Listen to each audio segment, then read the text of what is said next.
نہیں ہے، یہ تو 1 سال کم ہو گیا میری زندگی میں سے، میں اپنی قبر کے 1 سال اور قریب چلا گیا۔ کتنے نوجوان کیا بوڑھے کیا موبائل سے کھیل کھیل اپنی زندگی برباد کر رہے ہیں، گیموں میں زندگی برباد کر رہے ہیں، چیٹنگ میں زندگی برباد کر رہے ہیں۔ وقت ایک قیمتی چیز ہے۔ تو بہت سے لوگ 1 اپریل کو نیا سال مناتے تھے، تو ان کو لوگ ان پر مذاق ان کا اڑاتے تھے، یہاں سے 1 اپریل فول بنا۔ جو کچھ یہ بے وقوف حرام راستوں سے بنا رہے ہیں، لوگوں کے مال لوٹ کے بنا رہے ہیں، یہ برباد ہو جائیں گے مرتے وقت، ان کا مرنا مشکل ہو جائے گا۔ انگریزی سیکھنا کوئی منع نہیں ہے، ایک زبان ہے، سیکھو، لیکن اس کو بڑائی اور عزت کا معیار بنا لینا کیا ظلم و ستم ہے یار۔ اپنے علم میں خود مختار بنو گے، اپنی طاقت حاصل کرو گے، اللہ سے تعلق بڑھاؤ گے، پھر نعرے لگاؤ، ایسے زندہ باد مردہ باد کیا فضولیات۔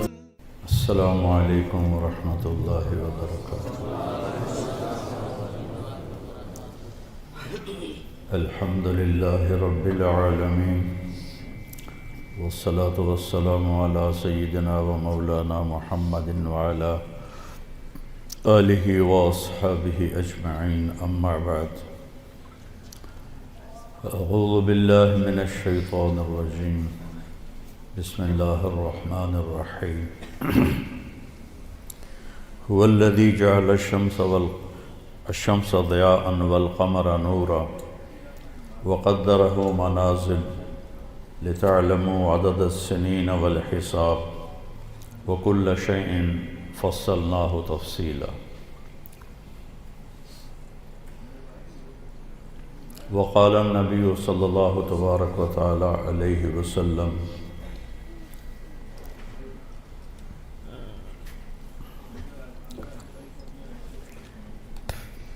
شیئان مغبون فیہما کثیر من الناس، الصحة والفراغ۔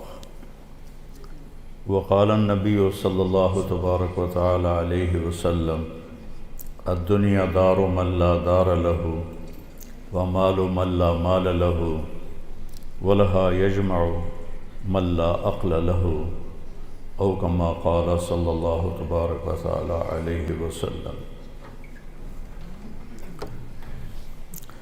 میرے محترم بھائیو اور دوستو عزیزو، اکثر ماشاءاللہ نوجوان بیٹھے ہو۔ اللہ تعالیٰ نے زندگی کو بہت قیمتی بنایا ہے، اور زندگی وقت کے ساتھ گزرتی ہے۔ وقت اللہ کی ایک مخلوق ہے جو کچھ فاصلے میں ہے، اوپر وقت خط کوئی نہیں ہوتا ہے۔ آسمان کے اوپر اوقات کی کوئی حیثیت نہیں ہوتی۔ جنت میں بھی ٹائم زیرو ہو جائے، کروڑ سال کے بعد بھی وہ اسی جگہ پہ کھڑا ہوگا جہاں وہ کروڑ سال پہلے۔ یہاں اللہ تعالیٰ نے فرمایا کہ میں نے سورج اور چاند کو گردش دی، جس سے سال اور مہینے پیدا ہوئے۔ ویسے تو نئے سال میں کوئی نئی چیز نہیں، وہی جنوری آ گیا جو پچھلے سال آیا تھا، وہی فروری آئے گا جو پچھلے سال تھا، وہی مارچ آئے گا جو پچھلے سال تھا، وہی سردی ہے جو پچھلے سال تھی۔ کچھ بھی نہیں بدلتا، صرف ہندسہ بدلتا ہے کہ پہلے 23 لگا ہوا تھا، اب 24 ہو گیا۔ باقی سال میں تو نئی کوئی بھی چیز نہیں، موسم بھی وہی ہیں، دن رات بھی وہی ہیں، بارش آندھیاں بھی وہی ہیں، دریاؤں کی روانی، ہمارے تو دریا خشک ہو گئے، وہی پہاڑوں پہ برف ہے، وہی آبشاریں ہیں، وہی چشمے ہیں، وہی پرندوں کی ڈاریں ہیں، وہی رات کا اندھیرا ہے، وہی دن کا اجالا ہے، وہی صبح و شام ہے، وہی کہیں رونا ہے کہیں ہنسنا ہے، کہیں دکھ ہے کہیں سکھ ہے، کہیں ظالم ہے کہیں مظلوم ہے، کہیں بدکار ہے کہیں نیکوکار ہے، کہیں دھوکے باز ہے کہیں دیانتدار ہے۔ ہر چیز تو اسی طرح چل رہی تھی، تبدیلی کیا ہوئی ہے؟ اور کتنے پاگل پن کی بات ہے کہ خوشی منائی جاتی ہے۔ خوشی منانے کی بات تو نہیں ہے، یہ تو 1 سال کم ہو گیا میری زندگی میں سے، میں اپنی قبر کے 1 سال اور قریب چلا گیا۔ چونکہ ہمارے اوپر مغرب نے حکومت کی ہے، پوری دنیا پہ کی ہے، صدیوں کی ہے، تو جو مغلوب قومیں ہوتی ہیں، جو شکست خوردہ قومیں ہوتی ہیں، وہ فتح پانے والوں کی ہر چیز کو لے لیتے ہیں اور اس کے مطابق اپنی زندگی کو ڈھال لیتے ہیں۔ اسپین کی تاریخ میں پڑھ رہا تھا تو ایک پادری کی تحریر تھی کہ مجھے بہت گلہ ہے اپنے عیسائیوں سے،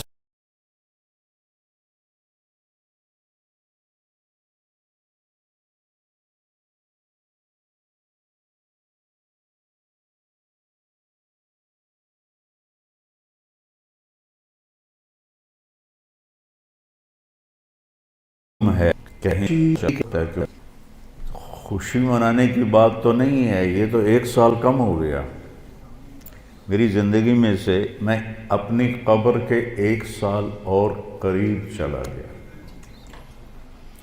چونکہ ہمارے اوپر مغرب نے حکومت کی ہے، پوری دنیا پہ کی ہے، صدیوں کی ہے، تو جو مغلوب قومیں ہوتی ہیں، جو شکست خوردہ قومیں ہوتی ہیں، وہ فتح پانے والوں کی ہر چیز کو لے لیتے ہیں اور اس کے مطابق اپنی زندگی کو ڈھال لیتے ہیں۔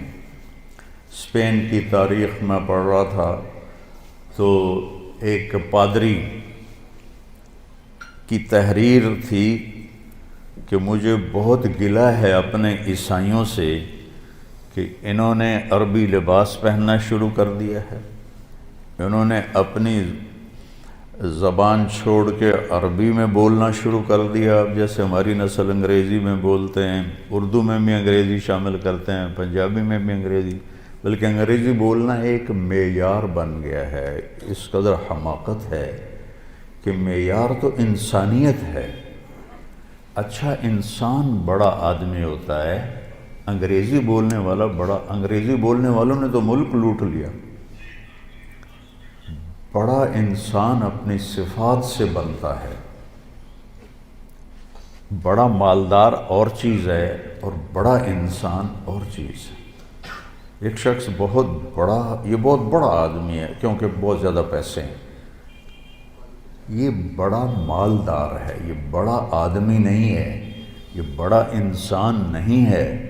ان اکرمکم عند اللہ اتقاکم، سب سے زیادہ عزت والا اور بڑا آدمی اللہ کہتا ہے وہ ہے جو تقوی والا ہے۔ تو بدلا تو کچھ بھی نہیں، یہ جنوری شروع ہو گیا ہے، پھر فروری آ جائے گا، پھر چلتے چلتے پھر دسمبر آ جائے گا، پھر ایسے موسم گم ہو جائے گا اور ہماری زندگی کا 1 سال اور گھٹ جائے گا۔ کچھ چیزیں یاد رہ جاتی ہیں، حادثات، واقعات، باقی آدمی سب کچھ بھلا دیتا ہے۔ اتنی عمر گزار کے ماضی میں دیکھوں تو کچھ یاد ہے، اکثر بھول گیا ہے۔ البتہ پچھلے سال کا جو میرے بیٹے کی وفات کا حادثہ ہے وہ شاید مجھے موت ہی بھلائے گی، اس سے پہلے تو بھولنے کا کوئی شکل نظر نہیں آتی۔ اس کا وقت تھا، وہ چلا گیا۔ تو 2023 تو میری زندگی میں ہمیشہ ہی مجھے دکھ دیتا رہے جب تک میری زندگی باقی ہے۔ تو وقت ایک بہت بڑی دولت ہے، جن جن چیزوں سے وقت پیدا ہوتا ہے اللہ نے سب کی قسم اٹھائی ہے۔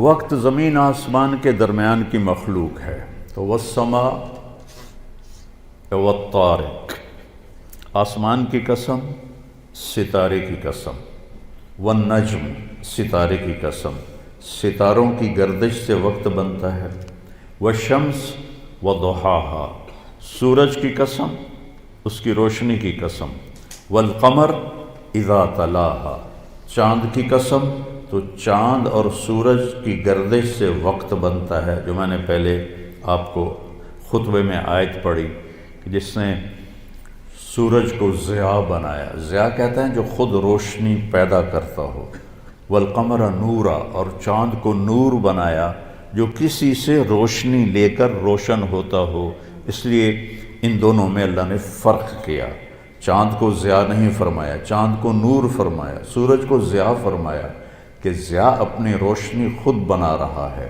اور چاند سورج سے روشنی لے رہا ہے، اور سورج کے اندر جو ہیلیم گیس ہے وہ ہر سیکنڈ میں دھماکہ کرتی ہے، ہر سیکنڈ میں، اور اس دھماکے سے اتنی انرجی پیدا ہوتی ہے کہ اگر 50 لاکھ ایٹم بم ایک وقت میں پھاڑے جائیں تو زمین تو پھر نظر ہی نہیں آئے گی کہاں گئی، تو سورج میں ہر سیکنڈ میں ہیلیم نائٹروجن میں بدلتی ہے، اور اس سے جو اس تبدیلی میں جو ایک دھماکہ ہوتا ہے 50 لاکھ ایٹم بم پھاڑنے کے برابر اس کی طاقت ہوتی ہے، اور اس سے جو شعلے نکلتے ہیں وہ 1-1 لاکھ کلومیٹر لمبے ہوتے ہیں۔ 1920 میں ایک شعلہ سورج سے یہاں سے اٹھا اور یہاں پہنچ گیا، سورج کی سطح پر ہی، تو اس وقت سائنس بھی اتنی طاقتور نہیں تھی، اس زمانے میں اس شعلے کی طاقت کو ناپا گیا تو اس میں اتنی انرجی تھی کہ اگر اس انرجی کو انسان قابو کرتا تو 10 کروڑ سال کے لیے پوری دنیا کو بجلی کافی ہو جاتی، پاکستان نہیں پوری دنیا کو بجلی کافی ہو جاتی۔ تو سورج اپنی روشنی خود پیدا کرتا ہے اللہ کے امر سے، وہ تو خود کچھ بھی نہیں، چاند اس سے روشنی لیتا ہے، تو چاند نور ہے، سورج ضیاء ہے۔ پھر اللہ تبارک و تعالیٰ نے زمین کی قسم اٹھائی کہ اس کی گردش سے وقت میں دن اور رات آتے ہیں، والارض وما طحاها ونفس وما سواها، پھر ہمارے اوپر وقت گزرتا ہے، ہماری قسم اٹھائی، واللیل اذا یغشا، رات وقت کا حصہ بنتی ہے، اللہ نے رات کی قسم کھائی، والنہار اذا تجلی، دن اللہ کا دن ہمارے وقت کا حصہ بنتا ہے، اللہ تعالیٰ نے پھر اس کی قسم اٹھائی۔ ہر وہ چیز جو وقت کے بننے میں استعمال ہو رہی ہے اللہ اس کی قسم اٹھا رہا ہے، یہ بتانے کے لیے کہ یہ جو سانس ہے نا اب یہ کبھی واپس نہیں آئے گا، گئی دولت واپس آ جاتی ہے، گئی صحت واپس آ جاتی ہے، گری عمارت دوبارہ بن جاتی ہے، لیکن یہ جو سانس وقت نے لیا ہے واپس نہیں آ سکتا ہے۔ دن اور رات کتنے بڑے ڈاکو ہیں کہ علل اعلان ہماری زندگی کو کھاتے جا رہے ہیں، کھاتے جا رہے ہیں، کھاتے جا رہے ہیں۔ کوئی ہمارے 100 روپے جیب سے نکالے تو ہم کہتے ہو یہاں جمعے میں آ جاتے ہیں جیب کترے، وہ موبائل نکالتے ہیں، اور جی میرا موبائل نکل گیا، ذرا ہوشیار بھی رہنا، پتہ نہیں آئے نہ بیٹھے ہوئے تو وہ میرا موبائل نکل، لیکن یہ سانس ایک لمحہ جو نکلا ہے اسے تم واپس نہیں لا سکتے، سورج چاند کی گردش الٹی نہیں ہو سکتی۔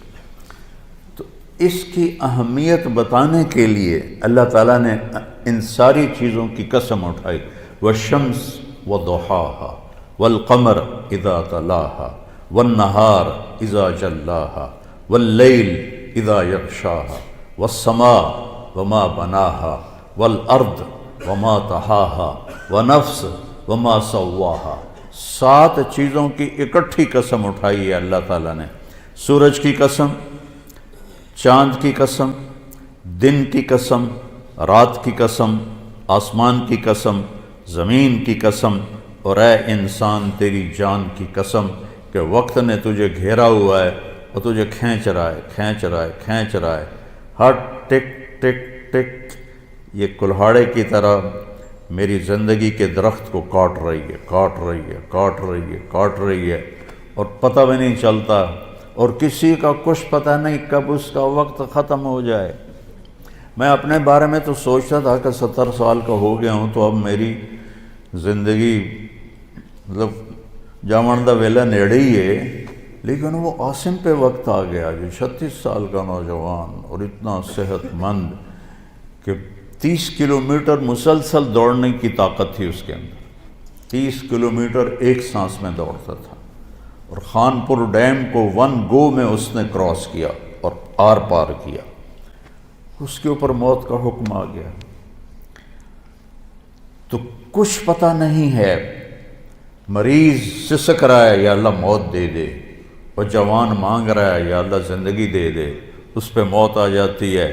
اور وہ ہمارا ایک نوکر تھا چاچا فتح محمد نام تھا، فتح کہتے تھے، آخر عمر میں بیمار ہو گیا تھا، تو میں اس کا حال پوچھنے گیا تو مجھے کہا میاں موت نہیں آ رہی، ہمارا ٹائٹل ہے وہاں خاندانی میاں موت نہیں آ رہی، کسی کو مانگے نہیں ملتی، کسی کے بچتے لوگ کہتے ہیں نا میں تو مرتے مرتے بچا، ارے بھائی بچتے بچتے مر جائیں گے، میں تو مرتے بچے، ایک دن اس کا الٹ ہو جائے گا، بچتے بچتے مر جائے۔ وقت قیمتی چیز ہے، اور یہ قیمتی بنتا ہے اس میں کچھ بھرنے سے، اور جو بھر دو گے نکال نہیں سکو گے۔ وقت کے برتن میں جو بھرو گے، وہ بوتلوں میں یہ سیرپ مشینوں ایسے ڈال رہی ہوتی ہے نا، ایسے بوتل آتی ہے، اس میں اوپر سے وہ مشین اس کے اندر سیرپ ڈالتی ہے، وہ آگے چلی جاتی، کبھی کوئی بوتل مس ہو جاتی ہے تو خالی آگے نکل جاتی، اس کے اوپر کھڑا ہوا جو ہے کام کرنے والا وہ اس کو اٹھا کے دوبارہ پیچھے رکھ دے تو پھر بھر جاتی ہے۔ لیکن یہاں یہ نہیں ہو سکتا کہ میری یہ گھڑی خالی چلی گئی، کچھ بھی نہ کیا، یا موبائل سے ہی کھیلتا رہا۔ کتنے نوجوان کیا بوڑھے کیا موبائل سے کھیل اپنی زندگی برباد کر رہے ہیں، گیموں میں زندگی برباد کر رہے ہیں، چیٹنگ میں زندگی برباد کر رہے ہیں۔ وقت ایک قیمتی چیز ہے۔ یہ سال مہینے تو ہم نے بنائے ہیں، اللہ نے کہا تھا تعلموا عدد السنین والحساب، مہینے سال تم خود بنا لینا، میں تمہیں وقت کھلا دے رہا ہوں جب تک تمہاری زندگی ہے۔ دنیا میں کئی کیلنڈر چل رہے ہیں، یہ چاند کا کیلنڈر بھی اسلامی ہے کیونکہ چاند اللہ نے بنایا، اور سورج کا کیلنڈر بھی اسلامی ہے کہ اللہ نے سورج بنایا۔ یا تو سورج کو انگریز بناتے تو پھر ہم کہتے یہ کافروں کا کیلنڈر ہے اور یہ ہمارا کیلنڈر ہے۔ اللہ تعالیٰ نے کیا ہے، الشمس تجری لمستقر لہا، سورج اللہ سے پوچھ کے چل رہا ہے، والقمر قدرناہ منازل، چاند اللہ سے پوچھ کے چل رہا ہے۔ لیکن چونکہ مغرب کی قوموں نے حکومت کی تقریباً پوری دنیا پر، تو ان کا کیلنڈر عام ہو گیا، پوری دنیا میں چل گیا، ورنہ چائنا کا کیلنڈر الگ تھا، افریقہ میں تو کوئی تھا نہیں، اب بھی کانگو کے جنگلات میں کوئی کیلنڈر نہیں، وہ جنگل میں پیدا ہوتے ہیں، جنگل میں مر جاتے ہیں، ننگے رہتے ہیں، اور وہیں پیدا ہو کر وہیں مر جاتے ہیں، سانپ کاٹے سے لے کر کانٹا چبھنے کا دوا جنگل سے کرتے ہیں، اور نہ کوئی ان تک پہنچا ہے۔ تبلیغی جماعت والے پہنچے تھے کئی سال پہلے، تو اس میں ایک ان کا سردار مسلمان ہوا، اور اب آخری خبر تک 5000 اس میں مسلمان ہو چکے ہیں۔ شیخ حسن تھے کیمرون کے، وہ جماعت لے کر گئے تھے جنگل میں، تو ایسے انسانوں کو کاٹ کے کھا جاتے ہیں۔ تو سب سے جو قدیم کیلنڈر ہے وہ ایران کا ہے، جس میں ان کا جو مہینہ ہے ان کا جو سال شروع ہوتا ہے وہ 21 مارچ سے شروع ہوتا ہے، اس کو نوروز کہتے ہیں، اور وہ نوروز عید بھی مناتے ہیں ایران میں۔ یہ سب سے قدیم کیلنڈر ہے، کتنی اس کی عمر ہے معلوم نہیں، بہت پہلے سے ہے۔ اس کے بعد سب سے پرانا کیلنڈر ہے روم کا، جو 700 قبل مسیح تک وہ، اس سے پہلے کیا تھا، 700 قبل مسیح تک 10 مہینے ہوتے تھے، اور پھر جولیس سیزر جب آیا 57 قبل مسیح، اس سے پہلے نوما پیلس ایک رومن بادشاہ آیا، اس نے 10 کے 12 مہینے کیے۔ سال مارچ سے شروع ہوتا تھا، اس نے جنوری فروری کو اس میں شامل کیا۔ پھر 57 قبل مسیح جولیس سیزر بہت بڑا گزرا ہے ان کا ایک بادشاہ، اس نے اس میں کوئی ترمیم کی اور ایک نام اپنے نام سے اس نے مہینے کا رکھا، جولیس سے۔ جولیس کے بعد تھا اگسٹس جو روم کا بادشاہ تھا، اس نے پھر ایک اپنے نام سے مہینے کا نام رکھ دیا اگست۔ یہ جتنے نام ہیں یہ رومن دیوتاؤں کے نام ہیں سوائے ان دو کے۔ جولائی جولیس سیزر کے نام پر ہے، اور اگست جو ہے یہ اگسٹس کے نام پر ہے۔ باقی جو 10 مہینے ہیں یہ یونانی دیوتاؤں کے نام پر ہیں۔ شاید آپ کے سامنے یہ بات کبھی نہ گزری ہو کہ یہ جتنے نام ہیں یونانی تہذیب سے شروع ہوا نا کیلنڈر، تو انہوں نے اپنے دیوتاؤں کے نام پر یہ سارے نام، یہ سب یونانی لفظ ہیں، ان کو تھوڑا صحیح کر کے ہم اپنی اردو میں یا انگلش میں استعمال کرتے ہیں۔ یہ دیوتاؤں کے نام پر یہ نام رکھے گئے ہیں۔ اور پھر جب حضرت عیسیٰ علیہ السلام کا زمانہ آیا تو انہوں نے اس کیلنڈر کو عیسوی کیلنڈر بنایا، اور حضرت عیسیٰ علیہ السلام کی تاریخ پیدائش سے اس کو شروع کیا۔ حضرت عیسیٰ علیہ السلام کی تاریخ پیدائش کے بارے میں کوئی تحقیقی روایت کوئی نہیں ہے، ایک اندازہ تخمینہ ہے جس پر یہ دسمبر کو ختم کیا جاتا ہے۔ پھر یہ چلتا رہا حضرت عیسیٰ علیہ السلام کی پیدائش سے، تو ان کا بھی سال مارچ میں ختم ہوتا تھا اور اپریل میں پہلا مہینہ ہوتا تھا، پھر 1564 میں سن 1564 عیسوی میں فرانس کے بادشاہ نے اس میں تبدیلی کا حکم دیا اور جنوری کو پہلا مہینہ قرار دیا اور دسمبر کو آخری مہینہ قرار دیا۔ اور اس وقت چونکہ ذرائع ابلاغ نہیں تھے تو کچھ لوگوں کو پتہ چلا، کچھ کو نہ پتہ چلا، تو بہت سے لوگ 1 اپریل کو نیا سال مناتے تھے، تو ان کو لوگ ان پر مذاق ان کا اڑاتے تھے، یہاں سے 1 اپریل فول بنا۔ اس کو بھی کسی مسلمانوں کے ساتھ جوڑ دیتے ہیں کہ مسلمانوں کے ساتھ یہ ہوا تھا، تو پھر انہوں نے یہودیوں نے یہ طریقہ رائج کر دیا کہ اپریل فول مناؤ۔ اب تو خیر کسی کو پتہ بھی نہیں ہے۔ تو اپریل فول جو بنا تھا وہ یہاں سے بنا تھا کہ 1564 میں فرانس کے، اس کا نام نئی تاریخ میں آتا، اس نے جنوری کو پہلا مہینہ کر دیا، تو بہت سے لوگ 1 اپریل کو ہی پہلا مہینہ سمجھتے تھے اور 1 اپریل کو اپنی وہ خوشی مناتے تھے، تو ان کو بیوقوف کہا جاتا تھا، اس سے اپریل فول بنا۔ پھر 6 جولائی 1582، آج جو کیلنڈر آپ کے ہاتھ میں ہے یہ 6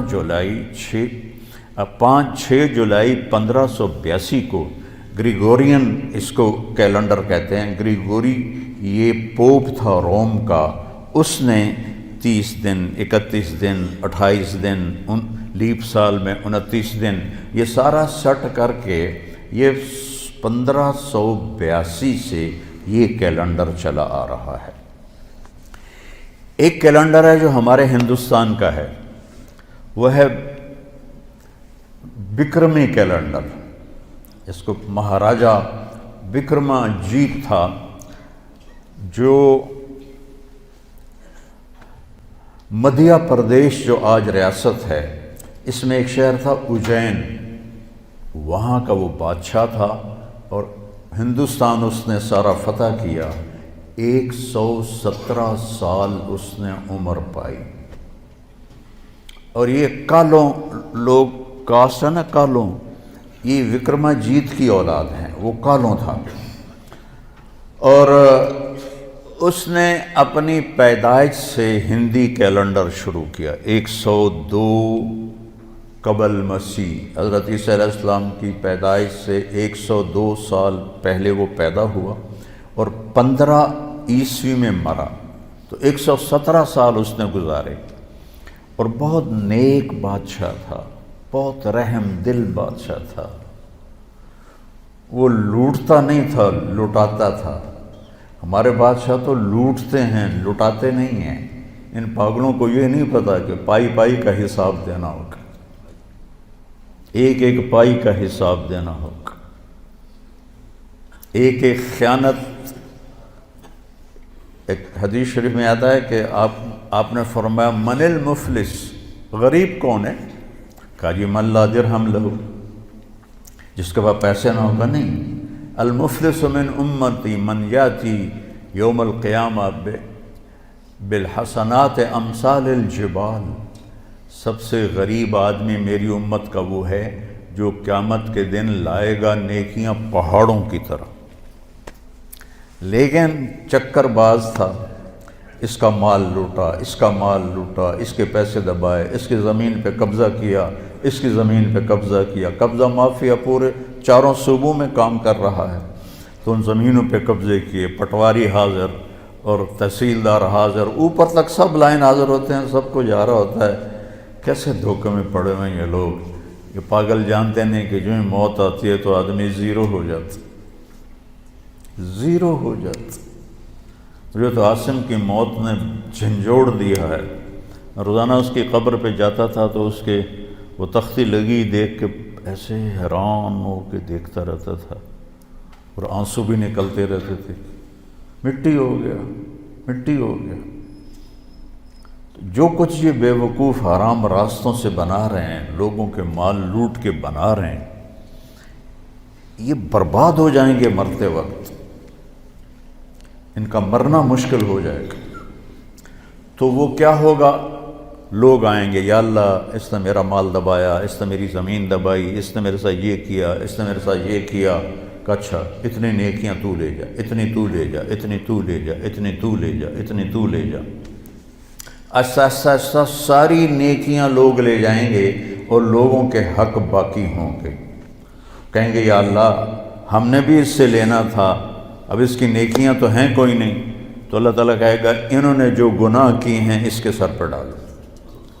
تو گناہ کیا زید نے، سر پہ ڈالا بکر کے، اور وہ دوسرا آیا جی میرا حق بھی ہے کہ اپنے گناہ اس پہ ڈالو، میرا حق بھی ہے کہ اپنے گناہ اس پہ ڈالو، یہاں تک کہ گناہوں کا پہاڑ اکٹھا ہو جائے گا اور ساری نیکیاں کر کے جہنم میں گرا دیا جائے گا۔ یہ دیکھ رہے ہو، ایک بالشت زمین، ایک گٹھ زمین جس نے کسی کی دبا لی، یہاں تو ایکڑوں پہ قبضے ہو جاتے ہیں، تو قیامت کے دن 7 زمینوں کو توق بنا کے اس کی گردن میں ڈال دیا جائے گا۔ کیسے اٹھائے گا وہ؟ کس طرح مقابلہ کرے گا؟ آج تو اس نے دھونس سے، طاقت سے، کلاشنکوف سے پٹواریوں کو خرید، تحصیلداروں کو خرید، اے سی کو خرید، ڈی سی او کو خرید، کمشنر کو خرید، سارا کچھ کر لیا تھا، یہ سارے لائن حاضر ہو جائیں گے۔ وہ بہت نیک بادشاہ تھا، 117 سال عمر پائی۔ اس وقت تو مذہب ہی کوئی نہیں تھا، تو اگر وہ بت پرست نہیں ہوگا تو جن کو اسلام کی دعوت نہیں پہنچی ان کی بھی اللہ بخشش فرما دے گا۔ تو اس کی نیکی کے اس نے پورے ہندوستان پہ حکومت کی، تو اس نے یہ کیلنڈر بنایا جو ویساکھ سے شروع ہوتا ہے، ویساکھ۔ اب تو ہمیں بھی بھول گئے، ہمارے بڑوں کو نام یاد تھے، لیکن چونکہ تاریخ میرا مطالعہ رہتا ہے تو اس لیے مجھے یہ یاد ہے کہ ویساکھ سے شروع ہوتا ہے۔ تو وساکھ اور جیٹھ، ہاڑ، ساون، بدرو اس قسم کے اس کے نام ہیں۔ تو ایک کیلنڈر ہمارے ہندوستان کا ہے، یہ اس عیسوی کیلنڈر سے بھی پرانا ہے، اور پھر ایک کیلنڈر ہمارا ہے قمری، یہ سب سے بہترین کیلنڈر ہے۔ سارے کیلنڈر سورج سے جوڑ کے بنائے گئے ہیں، تو ہمارا کیلنڈر اللہ نے ہمیں دیا چاند سے۔ 17 ہجری میں حضرت عمر رضی اللہ تعالیٰ عنہ کی حکومت تھی۔ ابو موسیٰ اشعری رضی اللہ تعالیٰ عنہ یہ گورنر تھے بصرہ کے، تو انہوں نے خط لکھا کہ امیر المومنین آپ کے خط آتے ہیں، نہ پتہ ہوتا ہے یہ کب نافذ ہونا ہے اور نہ پتہ ہوتا ہے یہ کب ختم ہونا ہے، تو ارخ لنا، تو ہمارے لیے کوئی کیلنڈر بنائیے۔ تو حکومت بہت پھیل چکی تھی، 22 لاکھ مربع میل میں حکومت پھیل چکی تھی، تو حضرت عمر کو یہ بات بڑی پسند آئی، تو انہوں نے سب کو جمع کیا، فرمایا بھائی ابو موسیٰ کا خط آیا ہے تو ہمیں اپنا کوئی کیلنڈر بنانا چاہیے۔ سب نے کہا بالکل صحیح ہے، تو فرمایا کہاں سے شروع کریں؟ تو ایک رائے آئی میلاد النبی سے شروع کریں، ولادت نبی سے شروع کریں۔ ایک رائے آئی غزوہ بدر سے شروع کریں، ایک رائے آئی فتح مکہ سے شروع کریں۔ آپ نے حضرت علی سے پوچھا تمہاری کیا رائے ہے؟ کہا ہجرت سے شروع کریں، کہ ہجرت سے اسلام زندہ ہوا، آپ کی ہجرت ہوئی تو اسلام کے دروازے کھلے۔ تو عمر رضی اللہ تعالیٰ عنہ کو یہ رائے سب سے زیادہ پسند آئی، اور یہ طے پایا کہ بھئی ہم ہجرت نبی سے اپنے سال کو شروع کریں گے، کہ آپ نے جب مکہ سے مدینہ کی طرف ہجرت فرمائی تو اس وقت 27 صفر جمعرات کا دن تھا۔ آپ ابو بکر رضی اللہ عنہ کے پاس گئے کہ ابو بکر جانے کا حکم آ گیا ہے، تو انہوں نے کہا یا رسول اللہ میں بھی ساتھ ہوں؟ کہا ہاں۔ تو وہ رونے لگے خوشی سے، کہ میرے پاس ایک اونٹنی ہے جو ایک بڑی مشہور آپ کی اونٹنی ہے کسوا، یہ ابو بکر نے آپ کو دی تھی، کہا وہ میں آپ کو گفٹ کرتا ہوں اس دن کے لیے۔ کہا نہیں میں پیسے لوں، ہجرت ہے میں پیسے دوں گا، مدینے جا کے پیسے دوں گا۔ تو جمعرات کو یعنی شب جمعہ آپ تہجد کے وقت میں ابو بکر آپ کے پاس تشریف لائے، آپ دونوں حضرات، ابو بکر کہنے لگے یا رسول اللہ میں نے ایک غار تلاش کیا ہوا ہے، ادھر ہے مدینہ اور ادھر ہے غار ثور، بالکل مخالف سمت میں، تو پہلے ہم وہاں جا کے چھپتے ہیں، جب ہماری تلاش ماٹھی پڑ جائے گی تو پھر ہم نکل پڑیں گے۔ اور ایک ان کا دوست تھا عبداللہ بن اریقط، ابو بکر صدیق رضی اللہ تعالیٰ عنہ کا کافر تھا، اس کو رہبر بنایا۔ اس سے پتہ چلتا ہے کہ کافر سے کام لیا جا سکتا ہے۔ بنو عباس کے بڑے بڑے عہدوں پر عیسائی فائز تھے، مغل بادشاہوں کے اور خلجی اور بلبن اور جتنے یہ خاندان غلامہ سب کے پاس ہندو جو تھے وہ بڑے بڑے عہدوں پر فائز تھے۔ تو ہمارے نبی پنجوں کے بل چل رہے تھے، پنجوں کے بل، کہ کھوجی پیر کا نشان دیکھ کے کہیں ہمیں ڈھونڈ نہ لے۔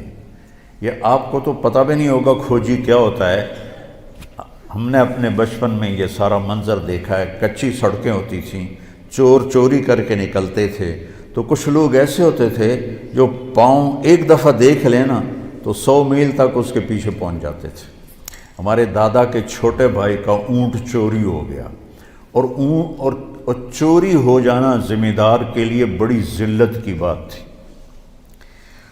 یہ نہیں کہ وہ بھوک کی وجہ سے پیچھے بھاگتے تھے، وہ بےزتی کی وجہ سے اس کو تلاش کرتے تھے کہ ساڑی چوری ہو گئی، ساڑی چوری ہو گئی۔ پھر کچھ ذمہ دار تھے جو وہ چوری کروا کے کھا جاتے تھے، اور کچھ ایسے ہمارے بڑے بھی چوریاں کرواتے تھے لیکن کوئی کھاتا نہیں تھا، آگے دے دیتا تھا، اور وہ چوری دشمنی کی ہوتی تھی، اگلے کو بے عزت کرنے کے لیے کہ ویکھو جی فلانے دا اٹھ چوری ہو گیا، فلانے دی مچھ چوری ہو گئی۔ اس وقت یہی چیزیں چوری ہوتی تھی، پیسہ تو ہوتا نہیں تھا۔ تمہارے دادا کے چھوٹے بھائی کا اونٹ چوری ہو گیا، تو میرے دادا کھوجی کو لے کر نکلے، ہمارا گاؤں تلمبے کے پاس ہے، وہاں سے لے کر پیدل چلتے چلتے چلتے ڈیرہ غازی خان پہنچے، جو وہاں سے کوئی 200 کلومیٹر ہے، وہاں سے آگے چوٹی پہنچے، جو وہاں سے آگے پھر 20-25 کلومیٹر ہے، وہاں پہنچے تو ایک سردار کے ڈیرے پر اونٹ کھڑا ہوا تھا، تو میرے دادا پہنچ گئے، السلام علیکم۔ وعلیکم السلام۔ اٹھ جی ساڈا ہے، اسی لین آئے ہیں۔ وہ کہنے لگا پتر میں چوری کدی کسی دی واپس نہیں موڑی، اے ہن میرا ہے، جاؤ تسی۔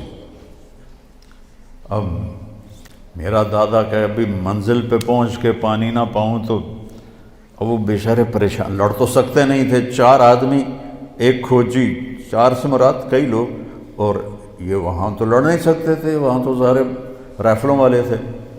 تو وہ تھوڑی دیر کے بعد وہ سردار کہتا کتھوں آئے ہو؟ میرے دادا نے کہا تلمبے آئے ہیں۔ تو کہنے لگا میاں گانے نو جان دے ہو؟ تو میرے دادا نے کہا میاں گانا میرا پیو ہے، میرا باپ۔ اچھا تیرا پیو ہے؟ وہ کھڑا ہو گیا اور میرے دادا کو گلے لگایا اور کہنے لگا تیرے پیو دا میرے تے ایک احسان ہے، بہ جا تینوں سنائینا۔ تو وہ کہنے لگا میں تلمبے میں پولیس نے مجھے پکڑ لیا، تو تھانے میں ڈھک دیا تلمبے پولیس نے، تو میں نے سپاہیوں سے پوچھا اس تھانے میں کس کی بات مانی جاتی ہے؟ تو سپاہیوں نے کہا میاں گانے دی۔ نام تو اس کا غلام محمد تھا، گہنا کہتے ہیں زیور کو، تو اپنی خوبیوں کی وجہ سے وہ گہنا گہنا کہلاتا تھا، نام غلام محمد تھا اس کا۔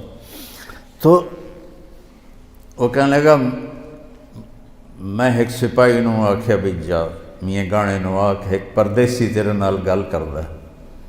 تو اس وقت گھوڑے ہوتے تھے، کچی سڑکیں، جنگل، میرا پردادا آ گیا تو کہنے لگا جی حکم کا جی میں چور تا ہاں پر تواڈے علاقے چ کوئی چوری نہیں کی تھی، تے ربوں پھدی پیاں میری مدد کر۔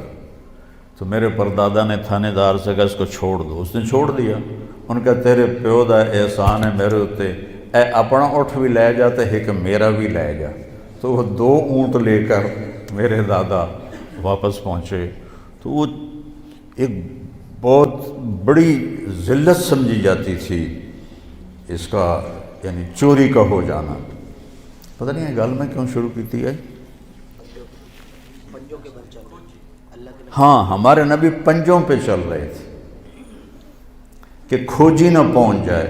تو کھوجی کے لفظ کی وضاحت کے لیے میں نے آپ کو یہ قصہ سنایا، میں نے خود کھوجی دیکھے ہیں، وہ ایسے جھک کے تھوڑی دیر تک پاؤں کو دیکھتے رہتے تھے اور پھر ان کا نقش بیٹھ جاتا تھا، وہ اس کو لے کے چلتے رہتے تھے۔ پکی سڑکیں ہوتی نہیں تھیں، کچی سڑکیں ہوتی تھیں، تو 200 میل تک بھی پہنچ جاتے تھے۔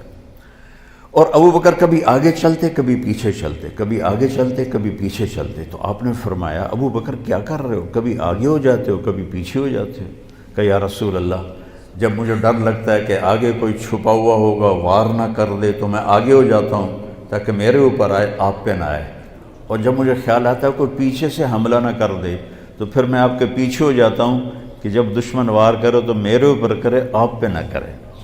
تو پنجوں پہ چلتے چلتے یہ کچھ 4 میل کا فاصلہ تھا، پتھروں پر کنکروں پر آپ کی ساری انگلیاں زخمی ہو گئیں۔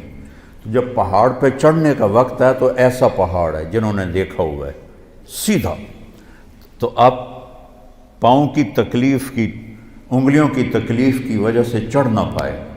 تو ابو بکر رضی اللہ عنہ نے آپ کو اپنی کمر پہ بٹھایا اور پورا پہاڑ اوپر چڑھ کے گئے اور آپ کو باہر بٹھایا۔ کہہ رہے ہیں یا رسول اللہ آپ نے اندر نہیں جانا، اندھیرا تھا، 27 کی رات تھی، 27 صفر کی رات تھی۔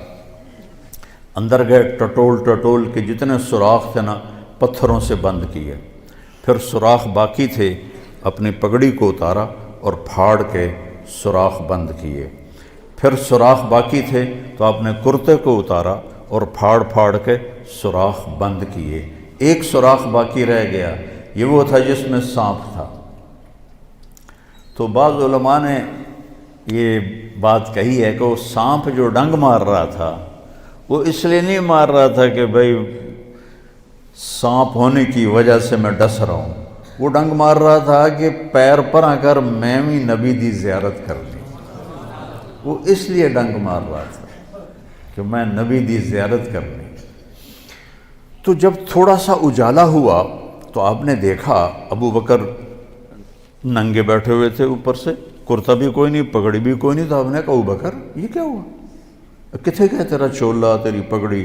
تو انہیں ایسے دکھائی، یا رسول اللہ یہ سارے تھے سوراخ، مجھے ڈر لگا کوئی بچھو، کوئی سانپ، کوئی کیڑا آپ کو تکلیف نہ پہنچائے، تو اس لیے میں نے یہ کور کر دیے۔ تو میرے نبی کی آنکھوں میں ایک دم آنسو ایسے چھل کے پانی کی طرح، اور آپ نے ہاتھ اٹھائے، کہا یا اللہ میں ابو بکر سے راضی ہوں، تو بھی اس سے راضی ہو جا اور اسے جنت میں میرا ساتھی بنا دے۔ فوراً جبریل آئے اور انہوں نے آ کر کہا یا رسول اللہ، اللہ فرما رہے ہیں ہم ابو بکر سے راضی ہو گئے اور جنت میں آپ کا ساتھی بنا دیا۔ ویسے بھی آج 22-23 جمادی الثانی ہے، تو حضرت ابو بکر رضی اللہ تعالیٰ عنہ کی وفات 22 جمادی الثانی کو ہوئی ہے، تو اس کی نسبت میرے ذہن میں تو میں کوئی تیاری کر کے تو آتا نہیں ہوں، جو اللہ تعالیٰ جدھر مجھے لے جاتا ہے میں چل کے آپ کو بتا دیتا ہوں، لیکن تھوڑا سا میرا یہ فوکس تھا کہ میں وقت کے بارے میں آپ کو بتاؤں۔ تو وہ ہجرت سے کیسے شروع ہوا؟ تو آپ 27 کی رات، 28 کی رات، 29 کی رات رہے، اور یکم کی صبح کو تہجد کے وقت آپ وہاں سے نکلے۔ تو آپ نے مکے کو دیکھا تو کہیں کہیں چراغ ٹمٹماتے تھے، تو آپ نے کہا یا مکہ تو ما اطیبک من بلد واحبک الی لولا ان قومی اخرجونی منک لما سکنت غیرک۔ اے مکہ تو مجھے کتنا محبوب ہے، اگر میری قوم مجھے نہ نکالتی تو میں تمہیں چھوڑ کے کبھی نہ جاتا۔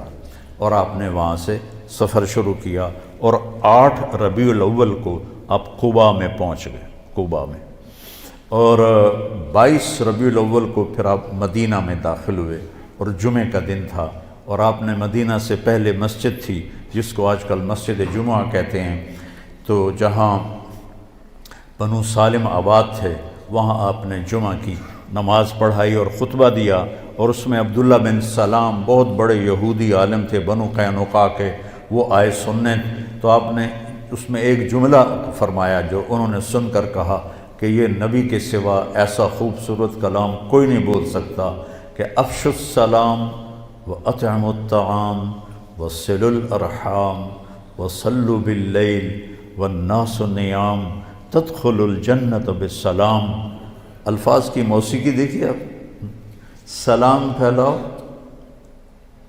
کھانے کھلاؤ، رشتہ داروں سے اچھا سلوک کرو، اور رات کو اس وقت اٹھ کے نماز پڑھو جب لوگ سو رہے ہوں، تو آرام سے جنت میں داخل ہو جاؤ۔ تو کہنے لگے یہ سچا نبی ہی ایسا بول سکتا ہے اور کوئی نہیں بول سکتا۔ تو یہ تھوڑا سا ہجرت کا خاکہ میں نے آپ کو بتایا۔ تو پھر وہاں سے آگے اسلام کا عروج شروع ہوا، تو ہجرت پر طے ہو گیا کہ ہم ہجرت سے اپنا کیلنڈر شروع کریں گے۔ اب آیا کہ پہلا مہینہ کون سا ہو، تو اس میں بھی کئی رائے آئیں۔ کئیوں نے کہا کہ نبی کی ولادت والا مہینہ پہلا مہینہ ہو، تو کئیوں نے کہا کہ وہی مسلمانوں کے غزوہ بدر کا پہلا مہینہ ہو۔ اس طرح مختلف رائے آئیں، مجھے اب پوری یاد نہیں ہے۔ تو پھر حضرت علی کی رائے آئی کہ محرم سے شروع کرو، کیونکہ محرم سے ہجرت کی ابتدا ہوئی تھی۔ ذوالحجہ میں 72 آدمی مدینہ سے آئے، اور آپ کے ہاتھ پر بیعت کی۔ حضرت عباس رضی اللہ عنہ کو آپ ساتھ لے کر گئے، وہ مسلمان نہیں تھے، اور اب انہوں نے پہاڑ ہٹا دیے ہیں۔ وہاں مینا میں ایک مسجد پرانی سی نظر آتی ہے، جو پیدل جائیں گے نا تو میں نے تو وہاں نماز بھی پڑھی ہے، اذان بھی دی ہے، جماعت بھی میں نے ہی کرائی ہے، کوئی بھی وہاں نہیں تھا تو شرطے آ گئے تو ان کو میں نے جماعت کروائی تھی۔ میں پیدل چلا گیا تھا عزیزیہ سے، وہاں بیٹھ کر تھوڑا سا وہ میں نقشہ اپنے دماغ میں سوچ رہا تھا کہ یہاں مدینے کے ساتھی اکٹھے ہوئے 72، 2 عورتیں ام منی ام عمارہ اور 70 مرد، اور ادھر میرے نبی اور آپ کے چچا عباس، گپ اندھیرا، رات کا آخری حصہ۔ تو حضرت عباس نے پہلے بات کی کہ دیکھو بھائی، یہ ہم بنو ہاشم اپنے بھتیجے کی حفاظت کر رہے ہیں، دشمنوں سے اس کا بچاؤ کر رہے ہیں۔ تم اگر یثرب نام تھا، یثرب غم کو کہتے ہیں، اگر تم اسے لے جانا چاہتے ہو تو پھر اس کی حفاظت کرو گے، اگر نہیں کر سکتے اور کل کو چھوڑ دو گے تو آج ہی چھوڑ دو۔ تو ایک صحابی ہیں اسد بن زرارہ، کہنے لگے یا رسول اللہ، اگر آپ کی اجازت ہو تو میں جواب دوں، ایسا جواب دوں گا کہ آپ کے چچا کی کوئی توہین نہیں ہوگی۔ ہم نے کہا دو۔ تو وہ کہنے لگا عباس، چوڑیاں تو ہم نے بھی نہیں پہنی ہوئی، ہم بھی جنگوں میں پروان چڑھے ہیں اور تلواروں کی جھنجھناہٹ ہمارے نغمے رہے ہیں، تو کسی ایسے آدمی کو اپنا سردار بنانا جسے قوم نکال دے کوئی آسان کام ہے عرب کے ماحول میں؟ کسی ایسے دین کو قبول کرنا جسے سب عرب نے رد کر دیا ہو آسان ہے عرب کے ماحول میں؟ جب ہم یہ کر چکے ہیں تو حفاظت بھی کر کے دکھائیں گے۔ تو کہ یا رسول اللہ بیعت کے لیے ہاتھ بڑھائیں۔ تو ایک دم ایک صحابی کھڑے ہوئے، حضرت عباس بن مرداس، وہ عباس بن عبد المطلب چچا، عباس بن مرداس ان میں سے مدینے والوں سے، ٹھہرو ٹھہرو ٹھہرو ٹھہرو ٹھہرو ٹھہرو، مدینے والوں کو ٹھہرو ٹھہرو ٹھہرو ٹھہرو ٹھہرو، کیا ہوا؟ کہنے لگا یہ یاد رکھو، اگر اس کو لے جاؤ گے تمہارے بچے یتیم ہوں گے، تمہاری عورتیں بیوہ ہوں گی، تمہارے مال اموال لٹیں گے، سارا عرب مل کے تم پہ حملہ کرے گا، کر لو گے برداشت؟ تو لے جاؤ، اور نہیں تو ابھی چھوڑ دو۔ تو ابو الہیثم بن تیہان رضی اللہ تعالیٰ عنہ کھڑے ہوئے، یا رسول اللہ ما لنا، اگر یہ سب کچھ ہو جائے، ہم لٹ جائیں، پٹ جائیں، تج ہو جائیں، برباد ہو جائیں، ملے گا کیا؟ آپ نے یہ نہیں کہا تمہیں حکومت ملے گی، آپ نے کہا تمہیں جنت ملے گی۔ کہنے لگا واہ واہ واہ، پھر تو سستا سودا ہے، اپنی شرطیں بتائیں، آپ کیا چاہتے ہیں؟ آپ نے فرمایا ہر حال میں میری مانو گے، جی چاہے یا نہ چاہے۔ کتنی آج کی نسل ہے، کیوں نہیں یہ کرتے ہو؟ میرے نبی کی سنت ہے، جی دل نہیں کرنا، کہتے ہیں دل نہیں کرنا۔ میرے نبی نے یہ پتہ پہلے دن کاٹ دیا کہ جی چاہے یا نہ چاہے میری اطاعت کرو گے، میری مانو گے، اپنے جی کو نکال دو بیچ میں سے، ورنہ گمراہ ہو گئی۔ تو تمہیں کہہ رہا ہوں اپنے جی کو بیچ میں سے نکال دو، میں اپنے آپ کو بھی کہہ رہا ہوں، ورنہ جہنم کے کھڈے کے سوا کوئی جگہ نہیں ہے۔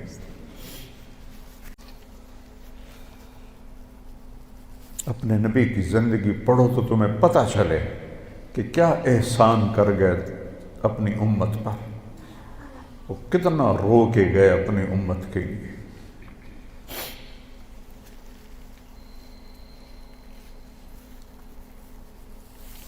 ایک رات آپ دعا کر رہے تھے، یا اللہ ابراہیم علیہ السلام نے تجھ سے کہا فمن تبعنی فإنہ منی ومن عصانی فإنک غفور الرحیم، یا اللہ جو میری مانے وہ مجھ سے ہے، جو میری نہ مانے اب تیرا مسئلہ ہے، وہ پکڑ کر یا معاف کر۔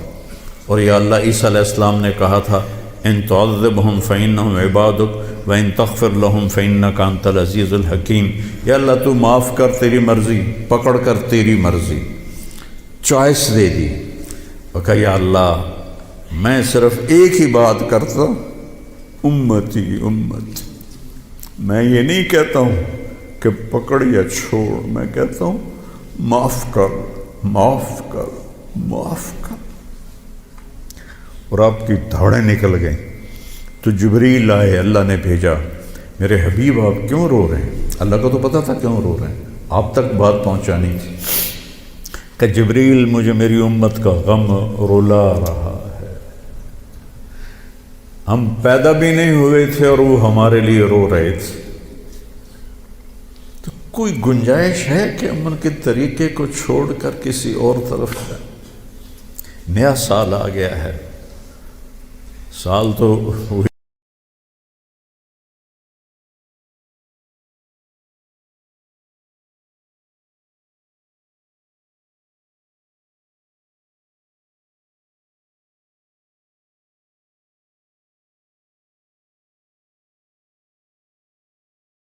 ہے اپنی زندگی میں لگاؤ۔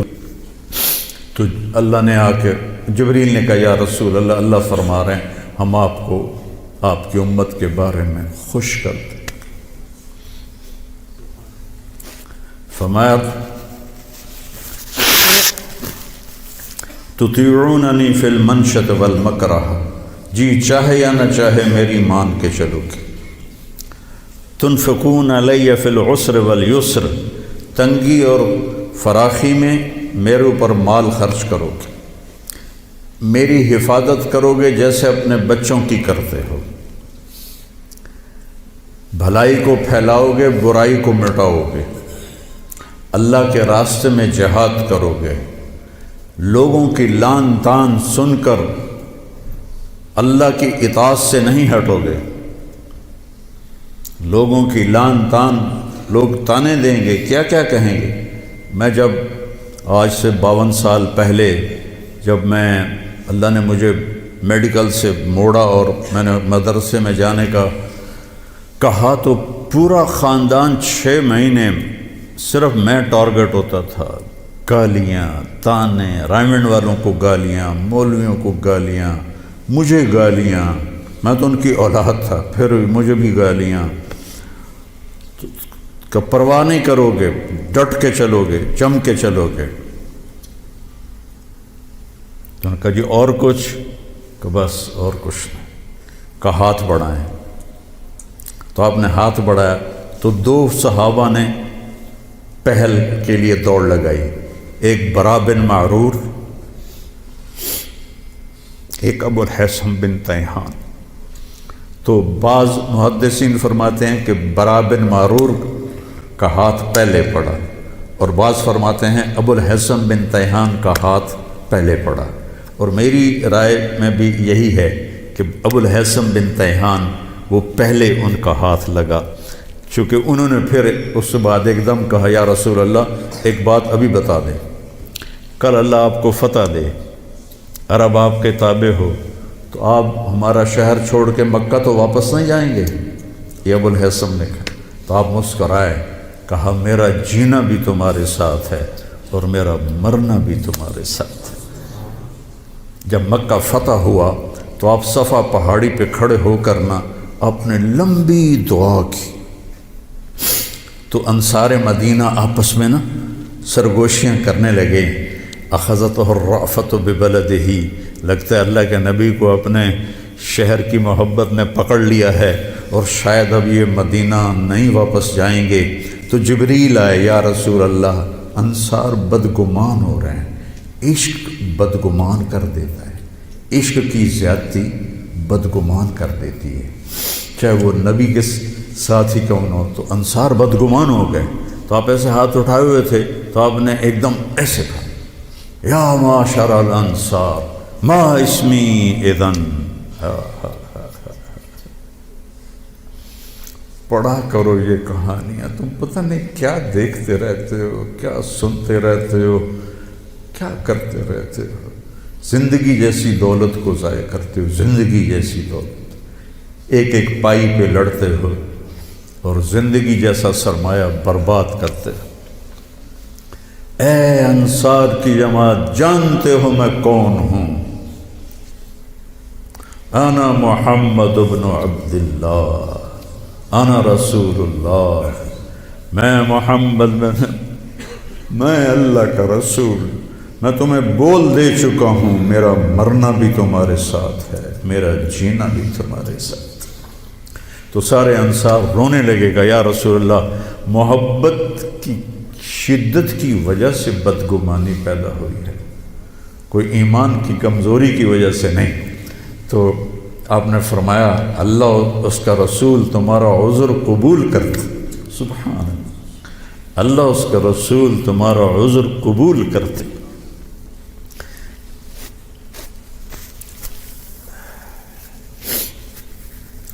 تو اس میں دو عورتیں بھی تھیں، ام منی اور ام عمارہ.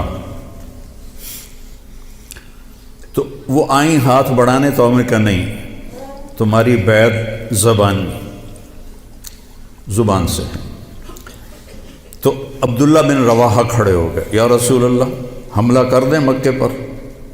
جوان تھے، حملہ کر دیں؟ کہا نہیں نہیں نہیں نہیں نہیں، ابھی نہیں، بس خاموشی سے چلے جاؤ اپنے اپنے خیموں میں. شیطان یہ سارا دیکھ رہا تھا. اس نے مینا کی پہاڑی پہ اعلان کیا، قریش کے سرداروں، تمہارے خلاف یثرب والوں نے سازش کر دی. تو جو آواز گونجی تو وہ سارے ایک دم اکٹھے ہو گئے. تو انہوں نے یثرب کے سرداروں کو بلایا. یہ سارے نوجوان تھے. یہ سارے نبی کی ایک نشانی یہ ہے، ایک کہ اس کے پیچھے لبیک کہنے والے سب سے پہلے جوان ہوتے ہیں، چونکہ بوڑھے خشک شاخ بن چکے ہوتے ہیں اور جوان تر شاخ ہوتے ہیں. تو انہوں نے سرداروں کو بلا لیا، یہ تم نے کیا کیا، ہمارے خلاف سازش کی ہے؟ کہ اللہ کی قسم ہمیں پتہ ہی کوئی نہیں، ایسے ہی تمہارے کان بج رہے ہوں گے، ایسا کوئی قصہ نہیں. ان کو پتہ ہی نہیں تھا، پیچھے پیچھے نیچے نیچے نوجوانوں نے یہ سارا قصہ بنایا تھا. تو یہ مینا کے دن ہیں 12 13 10 11 12 13. تو اس کے 2 ہفتے کے بعد پھر اللہ تعالیٰ نے ہجرت کی اجازت دی. تو محرم سے ہجرت کی ابتدا ہو گئی.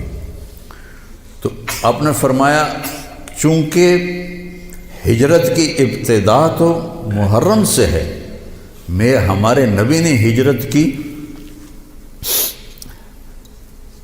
سفر میں جا کر 27 سفر، تو ہم ہجری شروع کریں گے وہاں سے اور سال شروع کریں گے محرم سے، کہ محرم سے ہجرت کی ابتدا ہوئی تھی.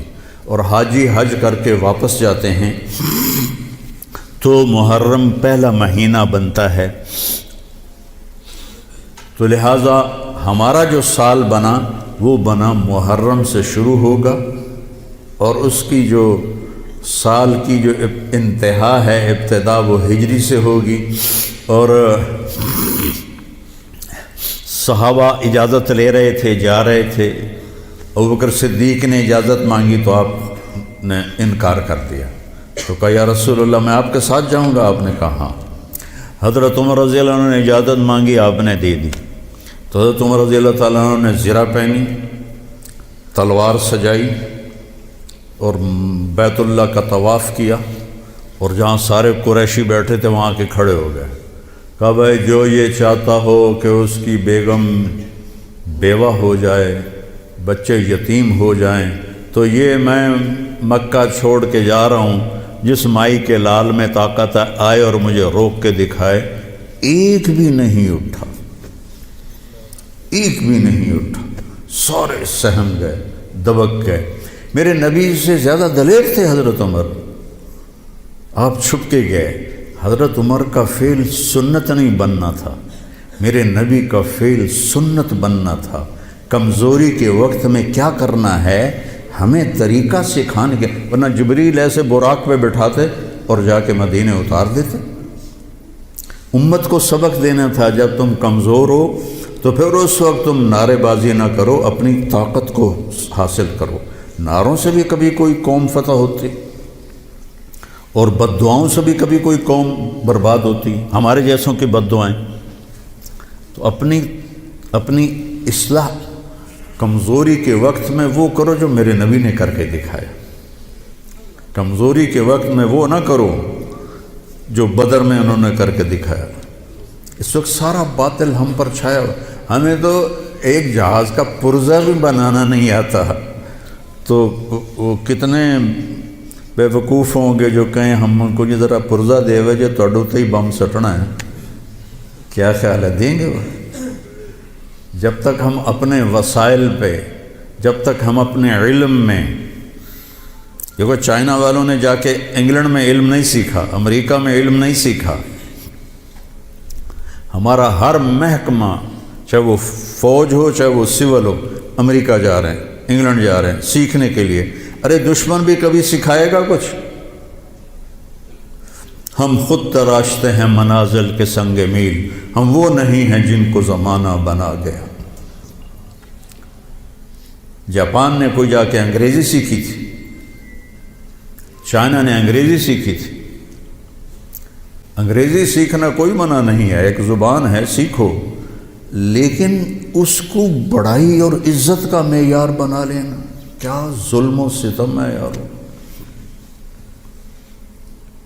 اپنے علم میں خود مختار بنو گے، اپنی طاقت حاصل کرو گے، اللہ سے تعلق بڑھاؤ گے، پھر نعرے لگاؤ. ایسے زندہ باد مرد آباد کیا فضولیات.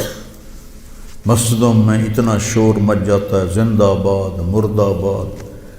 حضرت عمر رضی اللہ تعالیٰ نے دیکھا دو آدمی مسجد نبوی میں اونچی اونچی بات کر رہے تھے، تو آپ نے ایک کنکر اٹھایا اور ان کو ایسے پھینکا. جب ان کے سامنے گرا تو انہوں نے مڑ کے دیکھا تو حضرت عمر نے ایسے اشارے سے بلایا مسجد نبوی میں. تو وہ آ گئے، کہاں سے آئے ہو؟ کہا یہ طائف سے. کہ اگر تم مدینہ کے ہوتے تو مار مار کے تمہارے چہرے میں خونی کر دیتا. تم نبی کی مسجد میں اونچی آواز سے بول رہے ہو.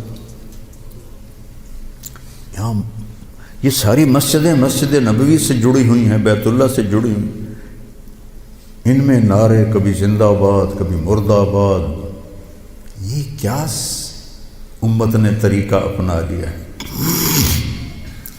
سلطان عبد المجید نے جب مسجد نبوی بنائی، جو سیکنڈ لاس تھا ترکی بادشاہ، تو اس نے ساری دنیا سے کاریگر بلائے. ان کو استنبول میں ایک بستی میں ٹھہرایا اور کہا اپنے ہر ہنر والا اپنے بچے کو حافظ بنائے اور اپنا ہنر سکھائے. تو سب نے ایک ایک بچہ حافظ بنایا، اپنا تعمیراتی ہنر سکھایا. تو 3000 حفاظ اور کاریگر تیار ہوئے. ان کو سلطان عبد المجید نے مدینہ بھیجا اور انہوں نے مسجد نبوی کی تعمیر شروع کی. سارا ہر پتھر پہ قرآن پڑا ہوا ہے جو پرانی مسجد ہے. اور جب کوئی پتھر رکھتے تھے اور وہ تھوڑا بڑا ہوتا تھا، اس کے مطابق نہیں ہوتا تھا، تو وہاں نشان لگاتے. وہاں بھی تراش سکتے تھے تیشے کے ساتھ، نشان لگاتے. جس بستی میں وہ ٹھہرے ہوئے تھے وہاں وہ پتھر واپس جاتا، وہاں اس کی کاٹ تراش کر کے پھر واپس بھیجا جاتا، پھر اسے لگایا جاتا، پھر وہ تھوڑا سا زیادہ ہوتا، پھر وہیں جاتا تھا اور وہاں جا کے تاکہ ٹھک ٹھک کی آواز میرے نبی کو تکلیف نہ دے. میرے نبی تو اپنی قبر میں زندہ ہیں تاکہ ان کو تکلیف نہ ہو. تو پھر اس کو واپس لا کے پھر جوڑا جاتا تھا. ایسے ہی بیت اللہ بنا، وہ جو پرانا اب انہوں نے گرا کے نیاب کر دیا. تو ہر پتھر پہ قرآن پڑھا گیا ہے، ہر پتھر پہ. اور مسجد کا ادب ایسا تھا. پھر اس کے بعد یہ نئی مسجد، ہر سال میں جاتا تھا، میں دیکھتا تھا وہ کاریگر سگریٹ پی رہے ہوتے تھے، دھواں اڑا رہے ہوتے تھے اور ساتھ تعمیر کر رہے ہوتے تھے. نہ وہ عشق میں رہیں گرمیاں، نہ وہ حسن میں رہیں شوخیاں، نہ وہ غزنوی میں تڑپ رہی، نہ وہ خم ہے زلف ایاز میں. وہ زمانہ ہی بدل گیا. وہ مسلمان آئے عشاق گئے وعدہ فردہ لے کر، اب انہیں ڈھونڈ چراغ رخ زیبا لے کر. تو تو ہمیں قمری سال دیا گیا۔ اس کی وجہ مجھے سمجھ آئی 2014 میں جب میں ناروے گیا، اور ناروے میں ہے اینڈ آف دا ورلڈ، شمال میں and of the world Norway میں ہے، میں وہاں گیا۔ اس علاقے میں 2 مہینے سورج نکلتا نہیں اور 2 مہینے ڈوبتا نہیں، تو کیلنڈر جو شمسی ہے وہ فیل ہو جاتا ہے۔ رات ہے لیکن سورج نکلا ہوا پتہ نہیں دن ہے یا رات، دن ہے سورج نکلا ہوا پتہ نہیں دن ہے یا رات ہے۔ تو کئی علاقے ہیں ایسے اوپر شمال میں جہاں سورج کا کیلنڈر فیل ہو جاتا ہے۔ تو 3 گھنٹے کا اوسلو سے جہاز تھا، آگے 5 گھنٹے کا موٹر کا سفر تھا، 8 کلومیٹر کی سرنگیں تھیں، اور پھر آخری بستی مچھیروں کی تھی، وہاں سے پھر 1.25 گھنٹہ آگے موٹر کا سفر تھا۔ تو جب ہم وہاں پہنچے تو وہ جون جولائی سورج ڈوبتا نہیں، 1 اگست کو ڈوبنا شروع کرتا ہے، اور ہم 4 اگست کو پہنچے، اور شروع میں بس 1 تاریخ کو ایسے ڈوبتا ہے ایسے نکل آتا ہے، پھر 2 کو تھوڑا سا وقفہ کرتا ہے، 3 کو تھوڑا سا وقفہ کرتا ہے۔ 4 اگست کو 20 منٹ کی رات تھی، چونکہ میں 4 اگست کو کیوں مجھے یاد ہے، 4 اگست کو 20 منٹ کی رات تھی، اور ہم وہاں پہنچے تو ابھی ہم نے مغرب بھی پڑھنی تھی، عشاء بھی پڑھنی تھی، اور سورج نکلنے سے پہلے فجر بھی پڑھنی تھی۔ تو یہ ایک انوکھا واقعہ میرے ساتھ آیا ہے جو شاید ہی کسی اور کے ساتھ پیش آیا ہو، یا میرے ساتھ جو ساتھی تھے وہاں میں بھاگا، اور ریلنگ تھی اس کے ساتھ کھڑے ہو کر میں نے اذان دی۔ مجھے اللہ کی مخلوق کو 2 دفعہ دیکھ کے ہیبت طاری ہوئی۔ ایک ماؤنٹ ایورسٹ کو دیکھا جب وہ پوری طرح ننگا تھا، چوٹی خالی تھی، دیکھ کر میں بالکل گم ہو گیا، جس کے کیل اتنے بڑے ہوں وہ اللہ کتنا بڑا ہوگا۔ اور ایک وہ جب میں اینڈ آف دی ورلڈ پر پہنچا تو اس کا وہ منظر دیکھ کے میں گم ہو گیا۔ میں نے اذان دی، ٹھنڈی ہوا چل رہی تھی، تو میں نے قبلہ دیکھنا چاہا تو چاند سامنے چمک رہا تھا، سورج فیل ہو گیا تھا، چاند چمک رہا تھا۔ تو آج سمجھ میں آیا کہ اللہ نے ہمیں چاند کا کیلنڈر کیوں دیا ہے، کہ میرا نبی سارے زمانے کا نبی ہے۔ جہاں سورج نہیں نکلتا اور جہاں سورج کئی مہینے نہیں ڈوبتا، اگر وہاں کوئی مسلمان ہیں تو دن رات کا حساب کیسے لگائیں گے؟ چاند کو دیکھ کر۔ میں نے چاند دیکھا، واہ واہ اب یہ رات کھڑی ہے، تو وہ قبلہ فٹ کیا، مغرب کی نماز پڑھی۔ مغرب عشاء اکٹھے پڑھنا تو مسافر کے لیے جائز ہے باقی ائمہ کے نزدیک۔ تو پہلے مغرب پڑھی، پھر عشاء پڑھی، پھر ساتھ ہی میں نے فجر کی اذان دی۔ ہاں عشاء پڑھی، ایک وطر پڑھنا بھی سنت ہے، تو میں نے کہا بھائی آج ہکو وطر پڑھو کدیں فرض نہ نکل جاوے، تو ایک وطر پڑھا۔ پھر میں نے فجر کی اذان دی، ٹک ٹک ٹک ٹک 2 سنتیں پڑھیں، پھر والعصر انا اعطینا سے میں نے فرض نماز پڑھائی، اور بیٹھے ہی تھے کہ سورج آکھے السلام علیکم۔ تو وہاں جا کے مجھے یہ بات سمجھ میں آئی کہ اللہ نے ہمیں چاند کا کیلنڈر کیوں دیا ہے۔ یہ کہیں بھی ناکام نہیں ہوتا، کہیں فلاپ نہیں ہوتا۔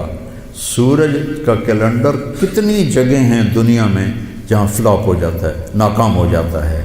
تو یہ ہمارے نبی کی عالمی نبوت کی ایک دلیل چاند کا نظام شمسی بھی ہے۔